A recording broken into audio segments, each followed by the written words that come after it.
ہم کریں گے ہر مظلوم کی حمایت۔ بسم اللہ الرحمن الرحیم، السلام علیکم، میں ہوں حرین فاطمہ اور آپ دیکھ رہے ہیں حمایتی نیوز HD چینل۔ نظر ڈالتے ہیں آج کی اہم خبروں پر۔ District city P S Garden D S P Garden کا short term kidnapper driver Babar کی نشاندہی درست سمت کی طرف جاری۔ ڈی ایس پی گارڈن کا ڈرائیور ہونے کا ناجائز فائدہ اٹھاتے ہوئے گارڈن کے عوام کے لیے وبال جان بنا کردار نشاندہی ہوتے ہی بوکھلاہٹ کا شکار ہو گیا۔ نشاندہی کردار کو بند کرنے کی دھمکی، مگر اتنا آسان نہیں کہ نوالہ بنا کر کوئی کھا جائے۔ انشاءاللہ ڈی ایس پی کے ڈرائیور کی نشاندہی مستقل جاری رہے گی کا عزم۔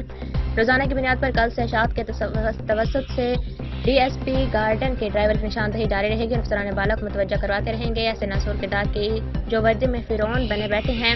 کراچی احمد دین حمایتی کی رپورٹ۔ ڈی ایس پی کے ڈرائیور بابر کی نشاندہی ہوتے ہی بوکھلاہٹ کا شکار، نشاندہی صحافی کو بند کرنے کی دھمکی، مگر عزم صحافی اب بھی زندہ ہے، الحمدللہ مضبوط ہو چکا ہے۔ کل سے روزانہ کی بنیاد پر ڈی ایس پی گارڈن کے ڈرائیور بابر کی نشاندہی پرنٹ میڈیا کے توسط سے جاری رہیں گی اور افسران بالا کو اس ناسور کی نشاندہی کرتے رہیں گے۔